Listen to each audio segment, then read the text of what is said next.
benefiting the living and the dead. Chapter 7. At that time, Earth-store Bodhisattva, Mahasattva, said to the Buddha, World-honored one, I see that every single movement, or stirring of thought on the part of beings of Jambudvipa, is an offense. Beings tend to use up the wholesome benefits they gain. Many of them end up retreating from their initial resolve. If they encounter evil conditions, they augment them with every thought. They are like people trying to carry heavy rocks while walking through mud. Each step becomes more difficult, and the rocks more cumbersome as their feet sink deeper. If they meet a mentor, he may be strong enough to lighten, or even totally remove their burdens. Helping them thus, the mentor will urge them to step on solid ground, pointing out that, once they reach a level place, they should remain aware of that bad path, and never traverse it again. World-honored one, the bad habits of beings range from minor to major. Since all beings have such habits, their parents or relatives should create blessings for them when they are on the verge of dying, in order to assist them on the road ahead. That may be done by hanging banners and canopies, lighting oil lamps, reciting the sacred sutras, making offerings before the images of Buddhas or sages. Another way to assist them is by reciting the names of Buddhas, Bodhisattvas, and Pratyekabuddhas, so that the recitation of each name passes by the ear of the dying one, and is heard in his fundamental consciousness. Suppose the evil karma created by beings were such that they should fall into the bad destinies. If their relatives cultivate wholesome causes on their behalf, when they are close to death, then their manifold offenses can be dissolved. If relatives can further do many good deeds during the first 49 days after the death of such beings, then the deceased can leave the evil destinies forever, be born as humans or gods, and receive supremely wonderful bliss. The surviving relatives will also receive limitless benefits. Therefore, before the Buddhas, world-honored ones, as well as before the gods, dragons, and the rest of the Eightfold Division, humans and non-humans, I now exhort beings of Jambudvipa to be careful to avoid harming, killing, and doing other unwholesome deeds, to refrain from worshipping ghosts and spirits, or making sacrifices to them, and to never call on mountain sprites on the day of death. Why is that? Killing, harming, and making sacrifices are not the least bit helpful to the deceased. Such acts only bind up the conditions of offenses, so that they grow ever more deep and heavy. The deceased might have been due to increase his potential for sagehood, or gain birth among humans, or gods in his next life, or in the future. But when his family commits offenses in his name, his good rebirth will be delayed. How much more would that be the case for people on the verge of death, who during their lives had planted few good roots? Each offender has to undergo the bad destinies according to his own karma. How could anyone bear to have relatives add to that karma? That would be like having a neighbor add a few more things to a load of over 100 pounds being carried by someone who had already traveled a long distance and who had not eaten for 3 days. By adding that extra weight, that person's burden would become even more unbearable. World-honored one, I see that beings of Jambudvipa will themselves receive the benefit of any good deeds they are able to do within the Buddha's teaching. That holds true, even when the deeds are as small as a strand of hair, a drop of water, a grain of sand, or a mote of dust.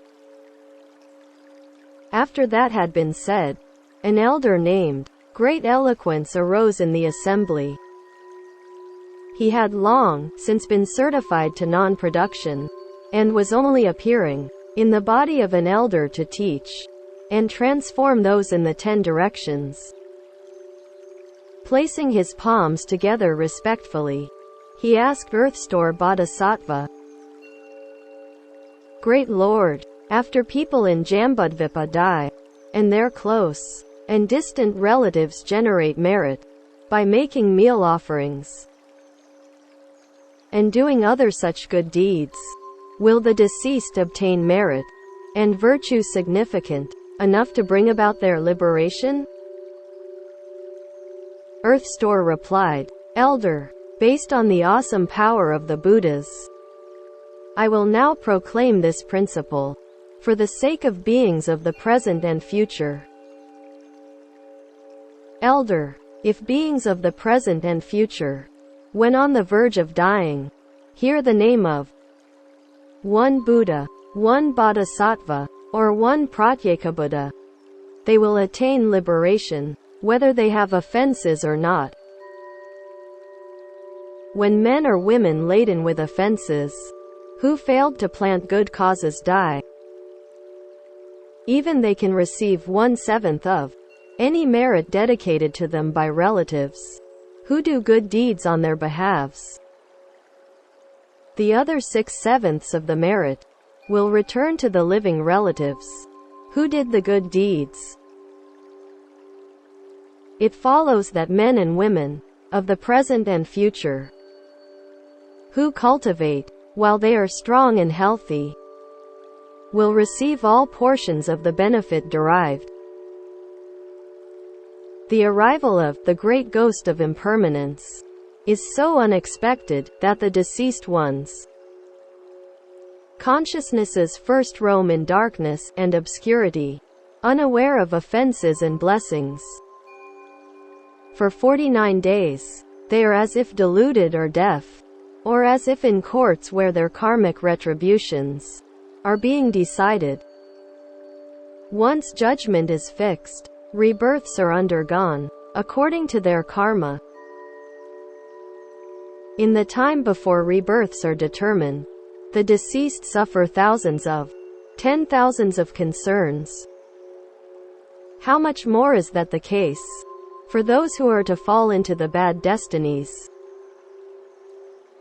Throughout 49 days, those whose lives have ended, and who have not yet been reborn, will be hoping every moment that their immediate relatives will earn blessings powerful enough to rescue them.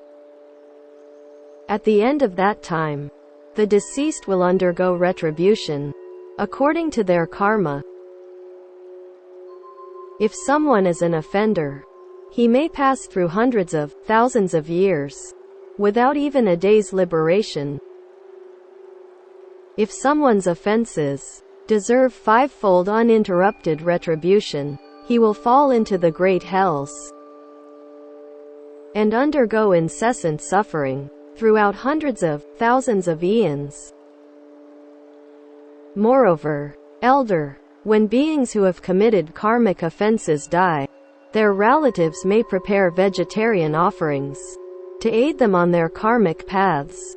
In the process of preparing the vegetarian meal, and before it has been eaten, rice washing water and vegetable leaves should not be thrown on the ground. Before the food is offered to the Buddhas and Sangha, no one should eat it. If there is laxness or transgression in this matter, then the deceased will receive no strength from it.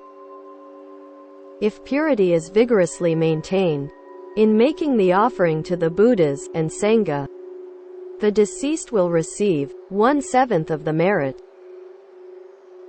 Therefore, elder, by performing vegetarian offerings on behalf of deceased fathers, mothers, and other relatives, while making earnest supplication on their behalves, beings of Jambudvipa benefit both the living and the dead.